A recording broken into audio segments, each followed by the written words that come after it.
Welcome to the Kinky and the Straight, the podcast where Black women discuss the issues that matter to them and to their communities. I'm Dawn Ellicott Clinkscale. I'm a licensed marriage and family therapist, and today Tracy Simmons is going to host our show. Good afternoon, everybody. How are you? So welcome again to the Kinky and the Straight. If you joined us on our previous episode, you saw us kind of give a quick introduction of why and how we got here. And one of the last topics that we had at the end was talking about trauma. And that's kind of where we're going to start today. Trauma is a big word, and it's been, I feel, sometimes overused. In some cases, right? But I think now finally, when we look around the world, we're finally putting trauma in the right spaces, right? Using the word in the right time, in the right spaces. So I kind of want to start about trauma. Like, let's just talk a little bit about what's happening in the world right now and how we are kind of acting it out. Does that make sense? Because we got the BLM that's going on, we have COVID that goes on, and then there's like another layer of other things that are underneath that we already are stressed about, right? So COVID, because we don't have a job. A lot of folks don't have a job because of COVID-19. Layer on top of that, we now have Black Lives Matter movement. Always been here, but it's a little different now that we have, cameras and we have videos, we have pictures are now coming out. Through these things that's happening so much. So can we talk a little bit about trauma? What are we seeing? What are we seeing out of our people? And actually, what are we feeling for ourselves? Because this is still traumatic for us too.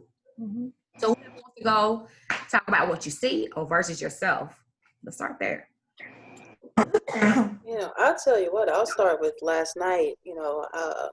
I had some downtime and I was on Facebook, and what I just kind of flipping through and looking at what was going on. And I was, I think, stunned, and I shouldn't say that, but I was stunned by just seeing the brutality, right? So I was watching more and more officers dehumanize these individuals. And I mean, it wasn't just a, sir, will you come here? They were going all in. And I watched two back to back, and I had no idea. It hit me. It saddened me. It numbed me.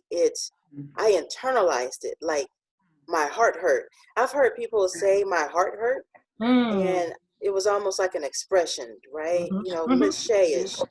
But last night, I can say my heart hurt. And just being a witness to all of these things, it's traumatic, right? So now I better understand why they are saying, well, why are people posting all this? And you shouldn't put stuff so graphic online. Right. But we need to know on one hand, but on the other hand, it's traumatizing the one who's watching it. Right. Right.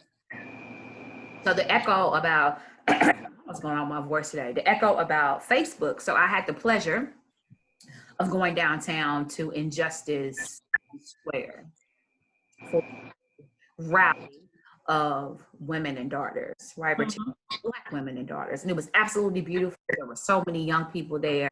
It was a beautiful, just warm, welcoming spirit. There's a shift that happened. I can say that the Holy Spirit came and shifted the whole atmosphere from protests to say my name, saying Breonna Taylor's name, for altar call in public, right? And as someone who is in the church, we all know altar call is a time where we come forward for prayer. And so asking for intercessors to come, and as a minister, I came forward, right? And it was praying for people. Within 5 minutes of that happened, someone says a block away, police are in riot gear and they tear gas. Wow. In the middle of the street. Go from a beautiful feeling of being close to the holy, going beyond the veil, feeling the Holy Spirit shift into place. Wow. From, hallelujah, you are great, you are God, you are great, you are wonderful, to all these wonderful praises and folks coming forward wanting to be prayed for, to you all need to go because they have a riot. They've already shot rubber bullets and they're tear gas. It's 8 o'clock at night. Wow.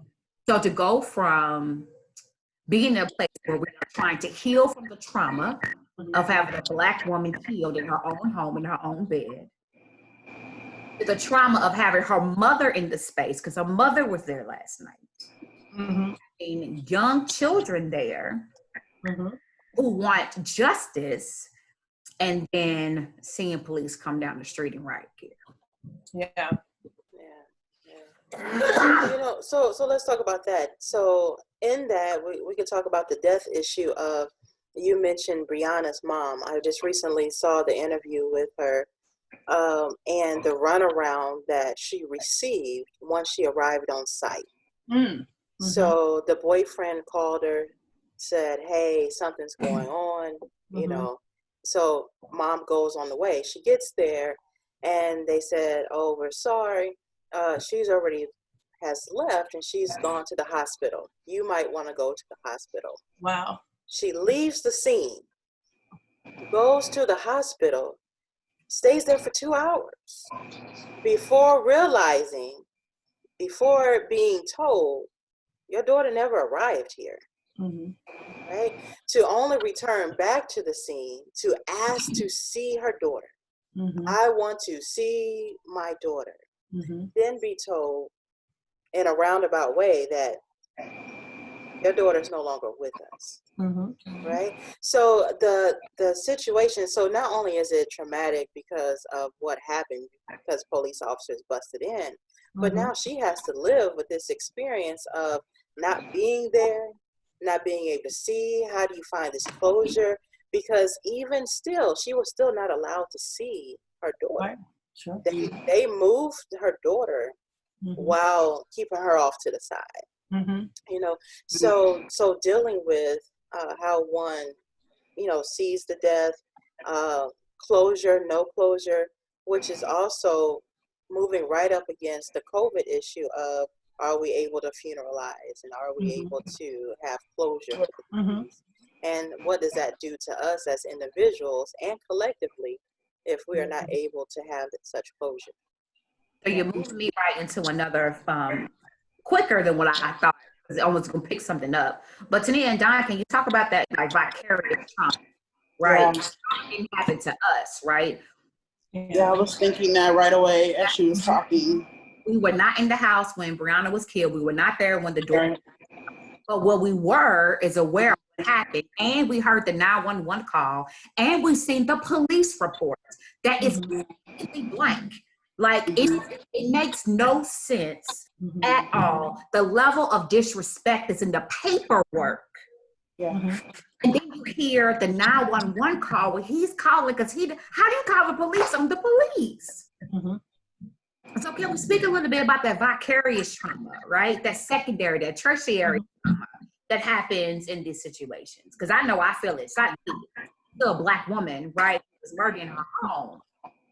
Well, I think actual communities can suffer vicarious trauma after they see violence enacted upon them by the police or by other authorities, not just in the U.S., but in other countries. And so it's interesting that the police encounter different African Americans or Blacks on the streets, and they can't figure out why they're reacting to them in a particular way. But if you already have these belief systems about the police, that no matter what you do, you're not going to be able to win when you encounter them, then you're going to automatically go into fight, flight, or freeze mode. Yes. So, yeah. And so that's the problem, is that we have this sort of, if you're already traumatized either because of your own experiences or the experience of your father, your uncle, your brother, your cousin, your neighbors, if you're having this information disseminated to you about what interactions with the police look like, then you're going to already have your guard up. And so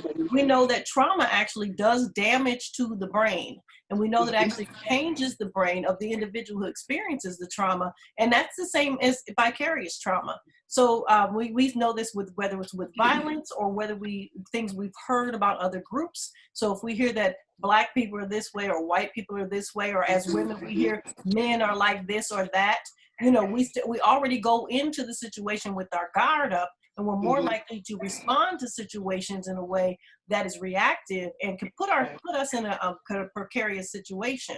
So this vicarious trauma sets us up for a negative interaction because we go in defense mode. So you're not going in feeling safe. You're not going in expecting the best. You're going in expecting the worst, and then it's almost like a self-fulfilling prophecy. So the danger of that, it's not just that it causes us to have depression or anxiety, but that when we're faced with situations, then we tend to react in ways that put us in more danger because of that.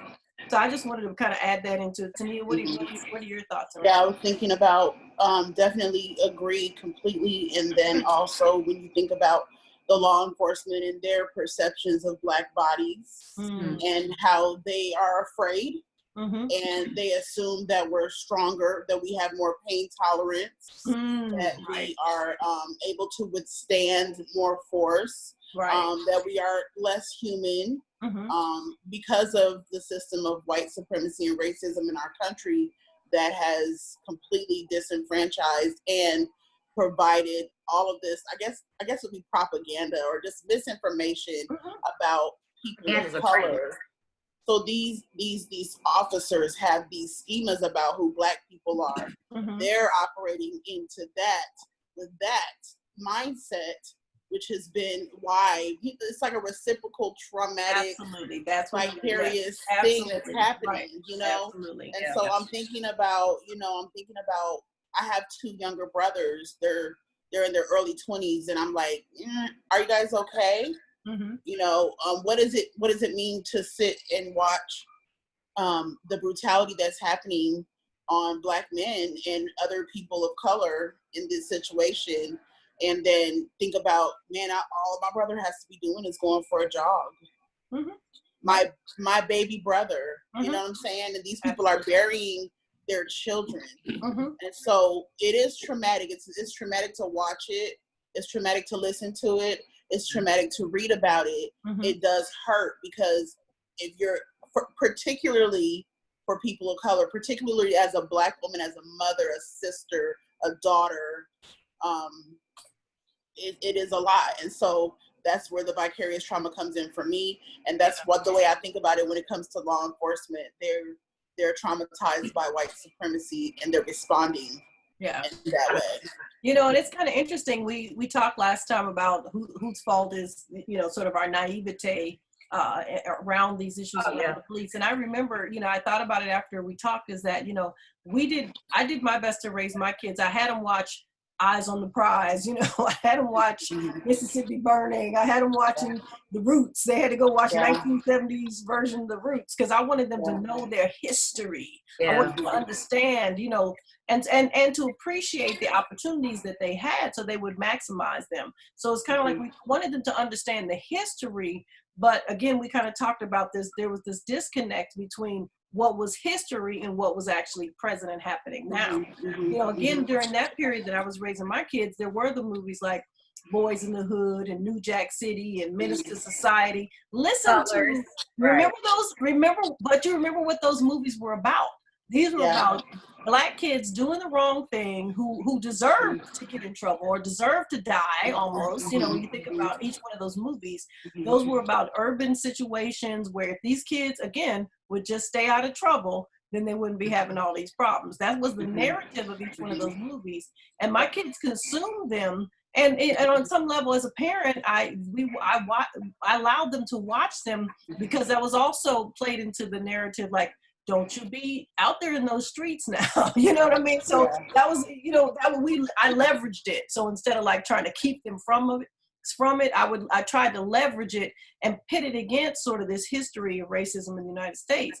But I think the thing is, in trying to raise conscious children, we were trying to be conscious before they got woke, and now they're woke. But, we tried to give them that foundation of information so that they would be prepared, but in a way that was constructive and not destructive. So I noticed I've watched some of these things in terms of watching them, and one of my concerns, and even though I'm a trained and experienced clinician, when I watch the kids buck up against the police, it makes me so worried, and I worry about them, but I also keep thinking, why don't you just be calm. And I forget that they're operating out of that very primitive brain, that they've gone into trauma mode. They can't control themselves. So when they start yelling at the police and bucking up and talking back and all that, it's because they've gone into that trauma mode brain, and they're fighting now. They're in fight mode. Yeah, they go right into fight mode or flight mode, which is why they're fleeing, because they don't want to die. Right. But it is hard to watch when you see them, because they just start cussing. And I'm like, you're going to get yourself killed. That's the biggest fear that you have. See, Black people are not allowed to feel anything. Right, Black people are not allowed to get angry. We're not allowed to get upset. Right. We're not allowed to talk back and question authority, because it was deadly for us. Right. So when you raise your kids, and when we're raising our children, we do have to raise them to be extra obedient and to be super careful, because it's not the same. And so we're teaching about, what has happened in our history and what is happening now, and what I'm grateful for with social media and with the technology that we have now. What we're seeing is that it is still very, very ever present, right? Right. Then we're also seeing that it doesn't matter if you do the right thing. Right. It doesn't matter if you are the good kid. You're doing good in school, and you're just going to the grocery store to get something to eat, or coming back with a bag of you're just a teenager doing what teenagers do. Right. And kind of living life on the edge a little bit. Well, that has deadly consequences for you because you're a Black child. Right.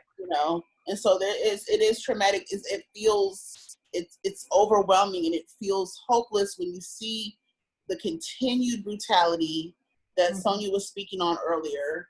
And then you see the fact that they're still not being brought to justice. And you're like, what is going on? Why are we here? Why are we still here? Why are we still here? Why are we still here? It's white supremacy.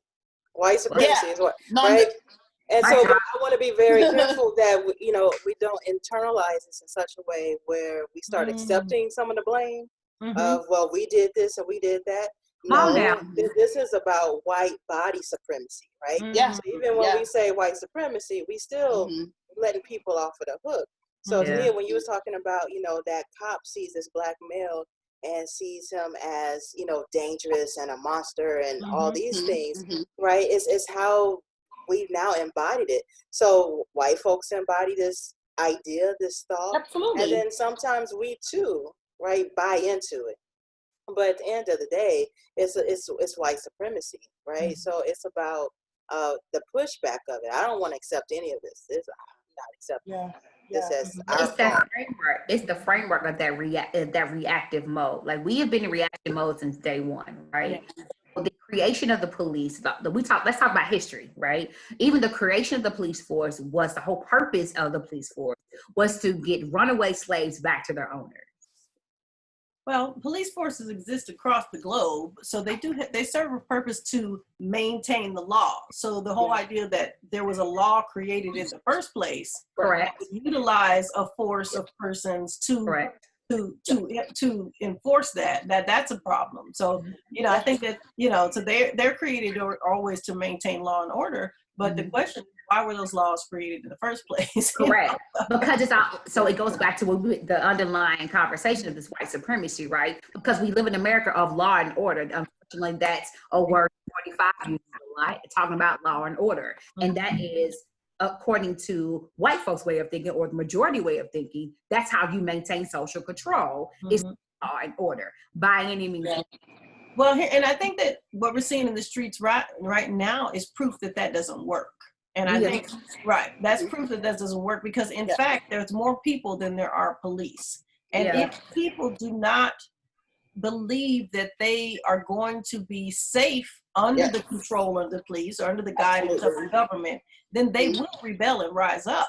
And so that's why it behooves the government to negotiate and to come to some terms and to change the laws to make the people feel protected in their own country, so they don't have to rise up.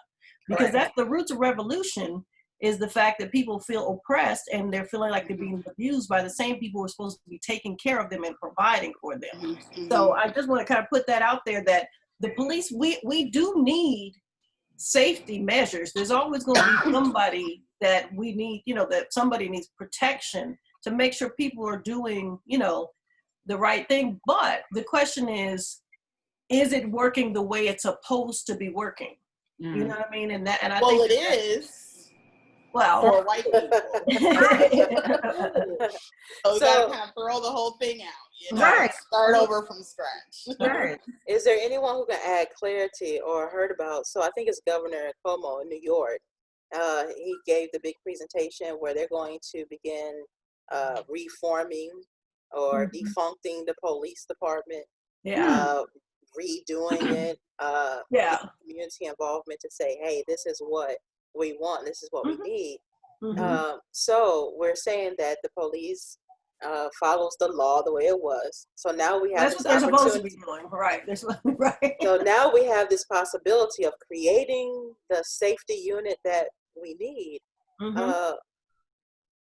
Are there any fears in that, or Well, I is think it exactly I'm what glad we that you want? brought that up. I'd love to argue. I don't have an opinion. I just wanted to say I think it is interesting to wrestle with this idea, because I keep hearing defund the police, and when I first heard that, I was like, that's preposterous, you know. But I think I'd be curious to hear what people have heard in terms of actual proposals that have merit in terms of whether it's shifting some of the funding of the police or shifting the way the police function within the community. I just put that out there. Yeah.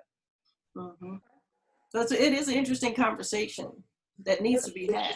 Yeah. So we combine these two together real quick, right? So it's interesting we talk about Governor Cuomo, because NYPD is not one of the number one most notorious. It's perceived to be one of the most corrupt police operations in the country, right? In the country. In New York, LA, Chicago. Chicago, Miami, we can keep going, right? Dallas. And so it's interesting that he wants to do this when you have a day before that, having the police chief come up and have a speech talking about Blue Lives Matter and respect the police, etc. So I think my frustration in tying these two together is that it doesn't erase the trauma. We can redo, reshift, defund, restructure. That does not take away the trauma. We change the structure of how police are involved with the community. You still have a history of doing such traumatic things to the community that regardless of what body you put in the uniform, the trauma is still there. And so can we reform? Like, is it because we know the history of the police department and we know the history of how they've engaged with the community? Is there a reform that can happen that the people, the community, will be able to accept the reform, even though that trauma sits in their heart? Does that make sense? Because I really don't know if we're able to adjust our interactions, knowing what we know and know what we know, knowing what we dealt with police before. So can we have an honest conversation and really say, is reform really, will it really work? And if it doesn't work, will it, all that stuff because of that? I believe that is absolutely worth a try. Okay. Absolutely worth a try. And secondly, I would also say that needs to be put into the hands of a Black woman. Well, Okay. Because so if we want to talk about this trauma piece, right? And you'll probably recall the young man that Don had us listening to, Rashid, right? So he gave this interesting speech about mama and grandmama, right? And one of the things that he said, end quote, creation in the midst of horror. Right? So which means, right, we are horrified, petrified, we traumatize, all of these things. Right. But it is something about the experience of the Black woman who has a way of piecing this thing together, who can speak to the hearts and minds of the people in such a way to get the job done. And so my vote is for the Black woman to be put in that place. Now on the other side of that, we always put the Black woman in the place when it needs to be cleaned up. A strong Black woman. Right. So, so mama or auntie, whoever gets put into the position to clean the mess up, she's going to need the support of everyone. Absolutely. Everybody. Absolutely. But we've always been in a position to clean up. Yeah. But I think one of the things that Sonia said, and I was thinking that, is that, we don't have a choice but to come back to the table and negotiate. And we need people in leadership positions, both in government in the police forces and in the community who do have credibility with the people that they're working with, to bring them to the table to negotiate, because this is not an untenable situation that can only go on for so long. So at some point, we're going to have to be willing to say, to literally lay down our swords and shields, you know, and come back to the table to negotiate. But with the caveat that we don't give up too much ground, so that we're right back where we were before. I think that, again, the people have seen the truth, and they have decided that they're not willing or not going to live like that anymore. And so the oppressors are going to have to change the way they think and the way they do things. And we see that even, you know, Donald Trump signed a legislation today that he did not want to sign.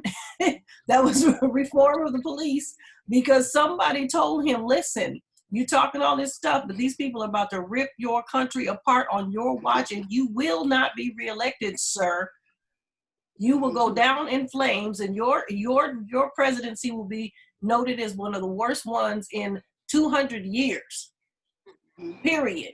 That's about. Your country is falling apart. You just crashed. He didn't crash a recession himself. I'm saying the economy just crashed on your watch.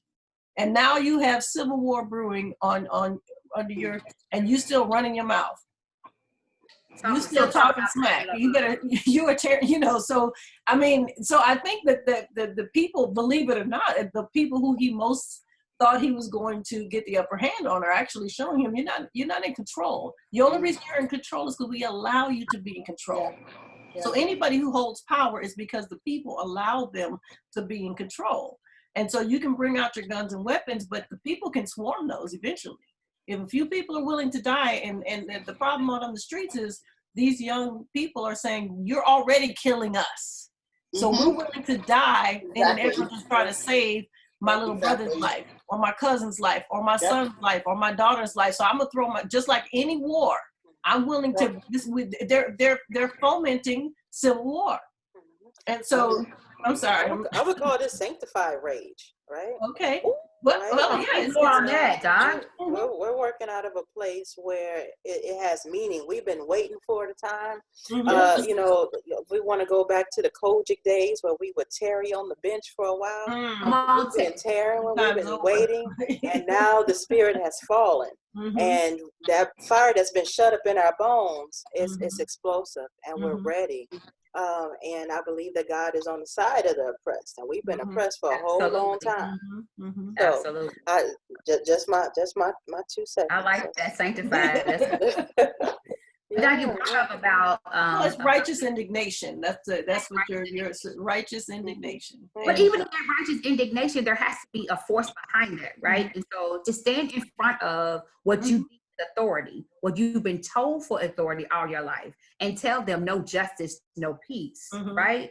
Say her name like over, or say his name, say David's name, say Brianna's name, say his name, say that over and over and over again. You have to be in the mental space, in the spiritual space, in order to stand there and then have to walk away with gas in your eyes or with rubber bullets posted on your body and get up and do it again. We are looking at folks that do this day in, day out. Absolutely. And where somebody is there 24/7. They have tents outside. No joke. And so my concern is, it goes back to that trauma piece. Like, we were at a peaceful protest. And to look up less than a half a block away, just police in full riot, already tear gas folks walking towards you. After the prayer meeting. After right. Yeah. And so as a woman of God, right, where I need to go to protection mode, where the babies are, they gone. And then the next thing is, okay, God, cover me, because I'm going to be here for a little bit, right? Because I don't want to go anywhere. And then 3, my body wants to run. Right. I want to protect myself. And everybody else around me. So I'm immediately going to the video like you talked about last night, where I'm watching young folks getting tear gas. and the news having the audacity to say they didn't tear gas. I'm sorry, that wasn't cigarette smoke. And having bodies pummeled with rubber bullets. And so, as practitioners in some way of heart, mind, body, and soul, how do we address this trauma to where we can get nuggets of something to grasp onto, us to hold on to some type of hope, right? How to maintain in this moment, how to push forward. What does that look like? Yeah, I think addressing that internal trauma. I'm sorry, go ahead. No, I was just saying, when you were talking about how do we move forward, I think absolutely there has to be a reform of policy. Absolutely, there needs to be a spiritual movement and a going back to some old ways that worked for us on a spiritual level as Black women. But I think also, you know, when we talk about what's happening in the hearts and minds of people, we really have to get to the core of that, because the true change has to start in you, start inside, and that will permeate to, you know, the community and to the people you impact. And so when we talk about how trauma affects our brains and it affects the way we respond to things, I think getting really honest with ourselves about how we're truly impacted by how we exist in this world. I'm talking people who believe themselves to be white. Thank you, Ta-Nehisi Coates. People who believe themselves to be white need to be honest about what they have participated in and benefited from, and how it has changed the world. Okay, and how it has affected the world, and how it affects people who are not white. And so once that starts to happen on a cellular level, when we get to that place, I think that's where true healing can start to happen. People have to be honest about what's really going on inside of them and how they're impacted and how they have benefited from this. Like, we can no longer say, oh, white privilege isn't a thing. We can no longer say this is a post-racial society. Clearly it is not.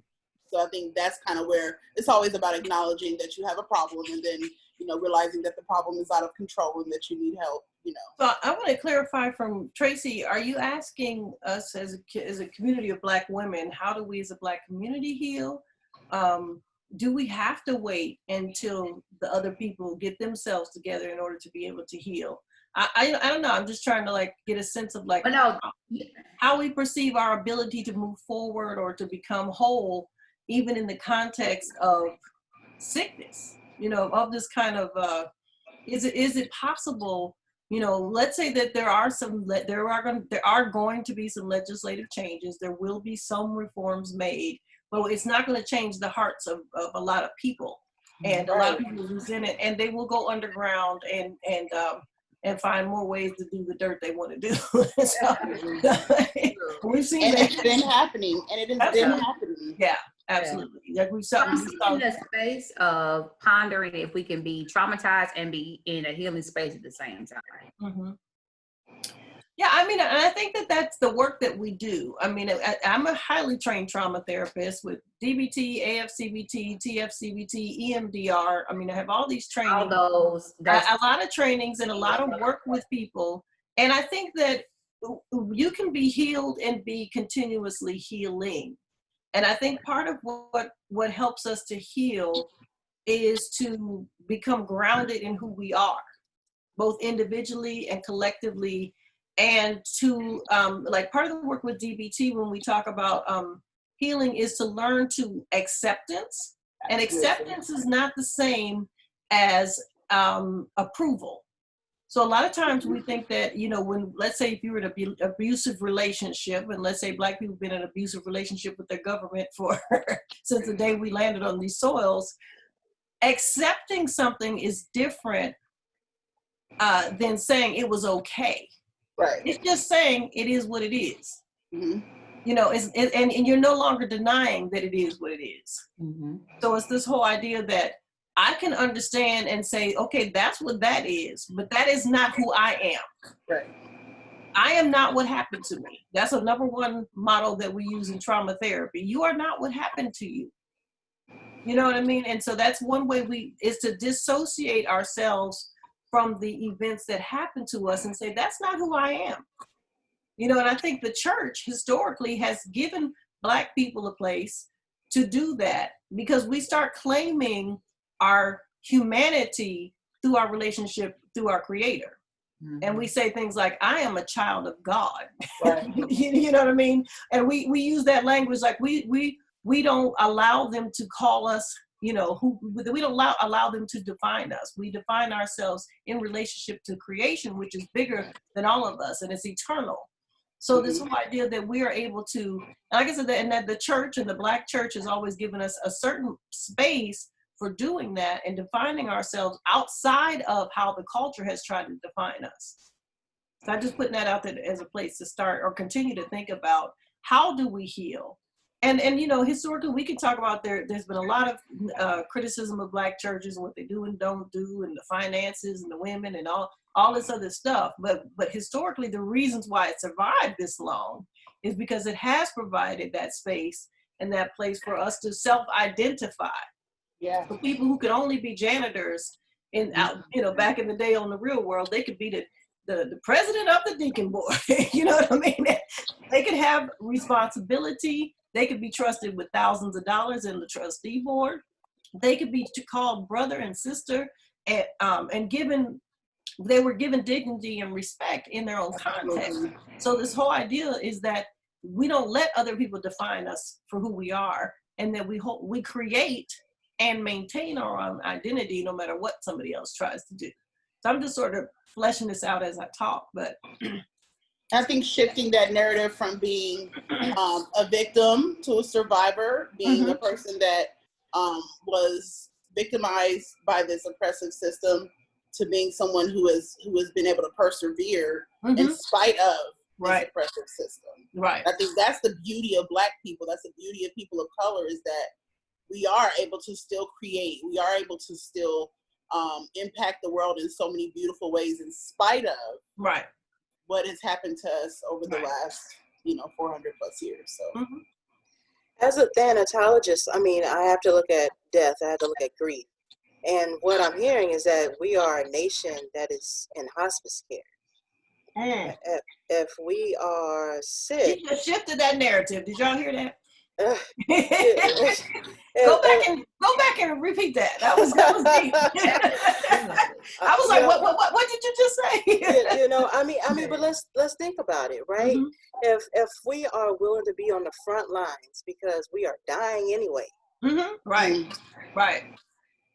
Listen at that, because we are dying anyway. So regardless of the disease, regardless of the terminal illness, regardless of the racism, the supremacy, we are dying anyway. So therefore, we have now received our terminal diagnosis. So therefore, we are able to be on hospice. We are a nation in hospice care. So what are we going to do if we're on hospice? So as a chaplain, I'm going to go into the room and I'm going to talk to the family and make sure that they understand where they are situated in life. Okay, so going back to that acceptance piece, right? So you can't accept something. Stuck on hospice care. I'm still stuck there. Like that's what I said. She's trying to mess us up. We are a nation on hospice care. Like I'm still there, Doc. I'm sorry. I'm right there. I ain't left that yet. My goodness. Right. And that's the way that we are as a nation, right? We are trying to understand, where are we, right? So we got folks who are still in denial. We got folks who laying in the bed, right? But what do we do if you're dying? Well, I'm going to explain to you that, because of your terminal diagnosis, right? This is what we would need to begin planning for. The future that you may not be present for. Oh, that is so good, Doc. Okay, so I'm sure that we all come from the same family where Mama then told us that we got to have our A plan and our B plan, right? So our A plan, it constitutes all the stuff we're talking about: reform and healing our hearts and being all of these things. But we also got a plan for the folks who come behind us.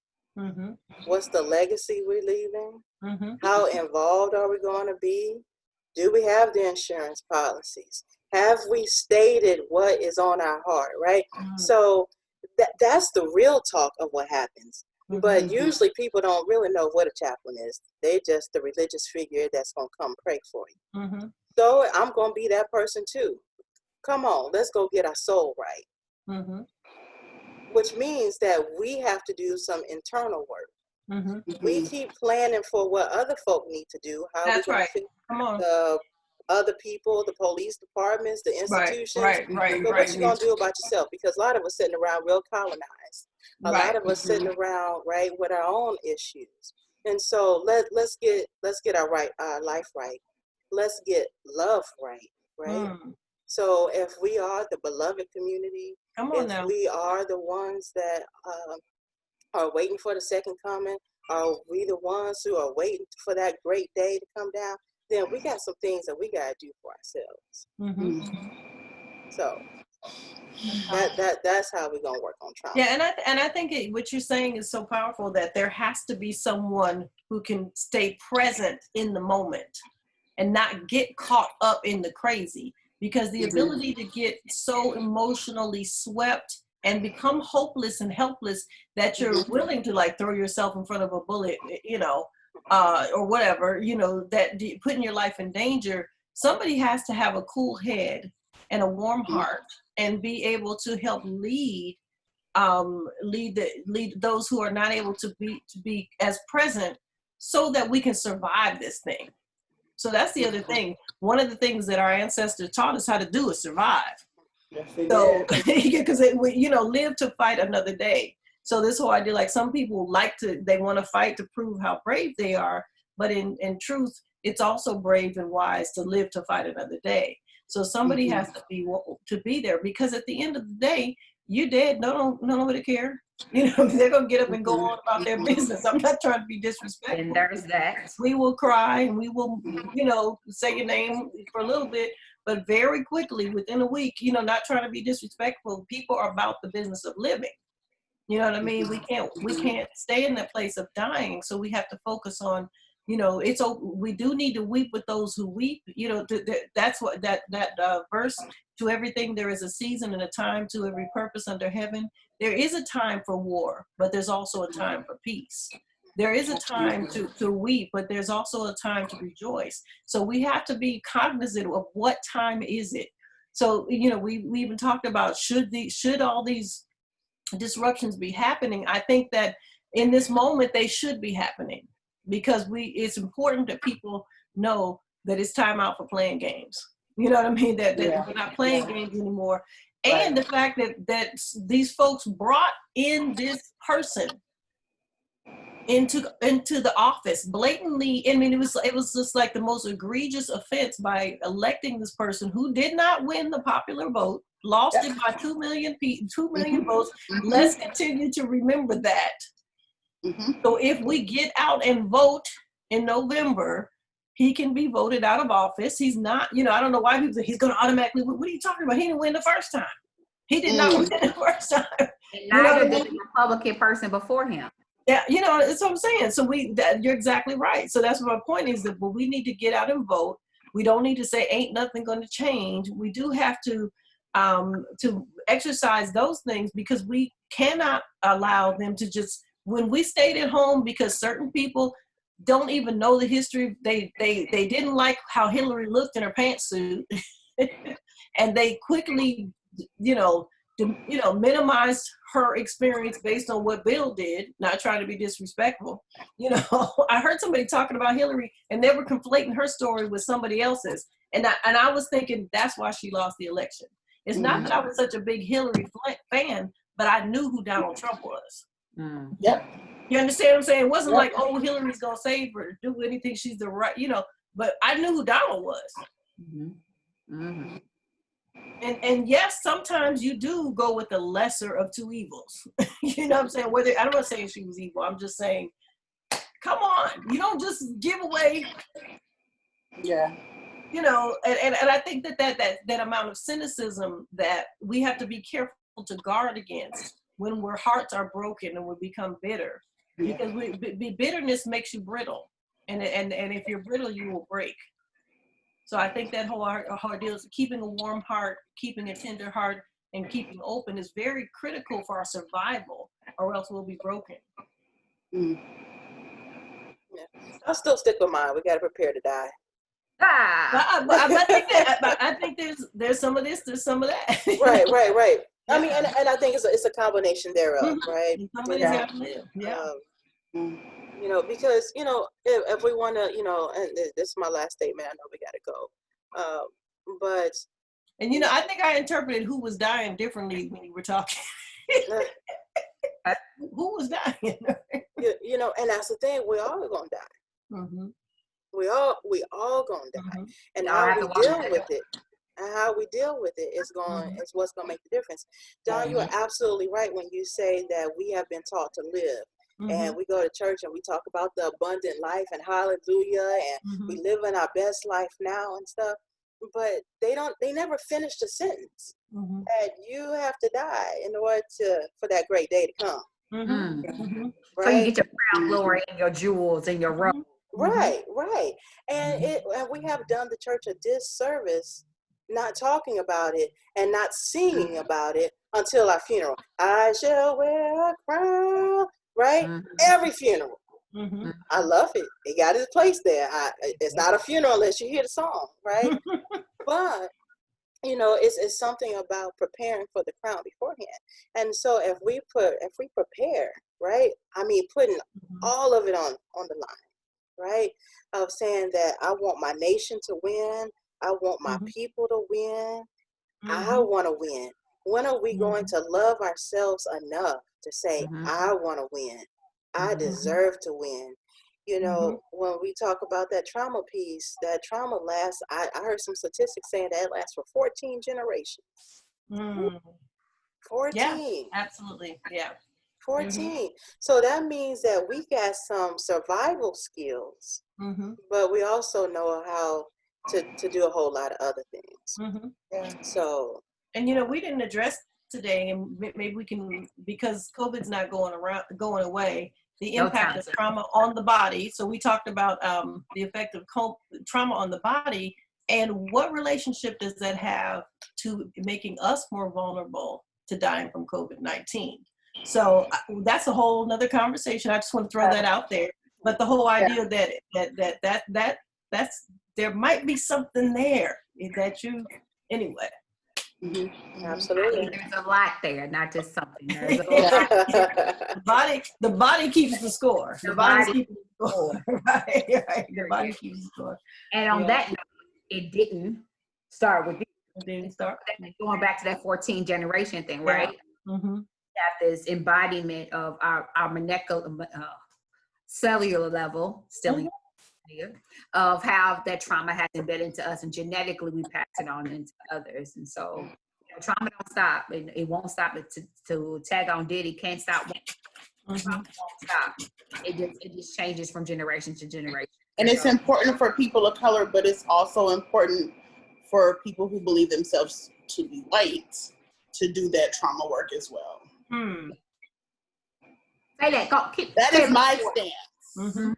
That is my stance. Y'all got to deal with y'all shit. Okay. Because you passing your shit on to us, right? Because ultimately, if some of us are not free, none of us are. None of us are free. That's right. Eventually, it's gonna come to your front door. Oh, and it's here. Oh, your chickens are coming to roost. So we got to deal with it, and you got to deal with it. That's my stance. Oh, your front door step. How are you? Yeah. Yes, ma'am. This has been good, y'all. Yeah. It's been another one exciting episode. I'm trying to tell you. So Kinky and the Street. To these brilliant minds on this wonderful podcast. I'm so excited to see where we go next. Trauma's going to be interweaved somewhere in everything we talk about, considering everything that's happened. And I'm pretty sure the next podcast, something else crazy has happened on top of what else has already happened that's crazy. But I thank you so much for your insight and for kind of unpacking what trauma really is for us. So with that being said, thank you so much for joining us this episode of the Kinky and the Straight. Have a good day. Yay.